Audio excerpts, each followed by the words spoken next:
ஹோட்டலில் சாப்பிட்ற மாதிரியே ரொம்ப மைல்டாக அண்ட் டேஸ்டியாக ஒரு குஸ்கா ரெசிபி எப்படி பண்ணலான்னு பார்க்கலாமா? இதுக்கு ஃபஸ்ட்டு நம்ம குக்கர் ஹீட் பண்ணிக்கலாம். ஹீட் ஆனதுக்கப்புறமா தேங்காய் எண்ணெயும் நெய்யும் சேர்த்துக்கோங்க. எண்ணெயும் நெய்யும் சூடானதுக்கப்புறமா ஏலக்காய், கிராம்பு, பட்டை அண்ட் 2 பெரிய வெங்காயம் இது போல் ஸ்லைஸாக சாப் பண்ணி சேர்த்துக்கோங்க. இது கூடவே உங்கள் காரத்துக்கு ஏற்ப பச்சை மிளகாய் சேர்த்துட்டு நல்லா வதக்கி விட்டுருங்க. இந்த அளவுக்கு ப்ரௌனிஷ் ஆனதுக்கப்புறமா ஒரு பெரிய தக்காளி இது போல் ரஃப்பாக சாப் பண்ணிவிட்டு இஞ்சி பூண்டு பேஸ்ட் 1.5 டீஸ்பூன் அளவுக்கு சேர்த்துக்கோங்க. கொஞ்சமாக கொத்தமல்லி புதினா சேர்த்துட்டு ஒரு சின்ன கைப்பிடி அளவுக்கு சிக்கன் சேர்த்துக்கோங்க. இது ஆப்ஷன் தான், பட் சேர்த்திங்கன்னா ரொம்ப டேஸ்ட்டாக இருக்கும். இது கூடவே 1 டீஸ்பூன் அளவுக்கு மல்லித்தூள், 1/2 டீஸ்பூன் அளவுக்கு மிளகாய்த்தூள் சேர்த்துக்கோங்க. அண்ட் தேவையான அளவு உப்பு சேர்த்துக்கோங்க. 2 குளிக்கரண்டி அளவு தயிர் சேர்த்துக்கோங்க. நல்லா கட்டியாக சேர்த்துக்கோங்க.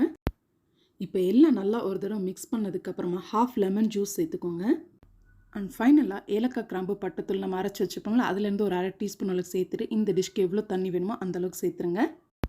தண்ணி நல்லா கொதி வந்ததுக்கப்புறமா ஒரு 1/2 அன் ஹவர் ஊற வச்ச பிரியாணி ரைஸை சேர்த்துட்டு நல்லா ஒரு தடவை மிக்ஸ் பண்ணி விட்ருங்க. இப்போ பார்த்தீங்கன்னா அரிசியும் தண்ணியும் இந்த மாதிரி ரெண்டும் சேர்ந்து வர்ற ஸ்டேஜில் நம்ம குக்கரோட லிட்டை க்ளோஸ் பண்ணிடலாம். க்ளோஸ் பண்ணி சரியாக ஒரு 10 மினிட்ஸ்க்கு லோ ஃப்ளேமில் வச்சிடலாம். சரியாக 10 மினிட்ஸ்க்கு அப்புறமா ஓப்பன் பண்ணி பாருங்கள். ஹோட்டல் ஸ்டைலில் சூப்பராக குஸ்கா ரெடியாக இருக்கும். இந்த ரெசிபியை நீங்களும் கண்டிப்பாக ட்ரை பண்ணி பாருங்கள். பிடிச்சிருந்தா நம்ம சேனலை லைக் பண்ணிவிட்டு சப்ஸ்கிரைப் பண்ணிடுங்க. தேங்க்யூ ஃபார் வாட்சிங்.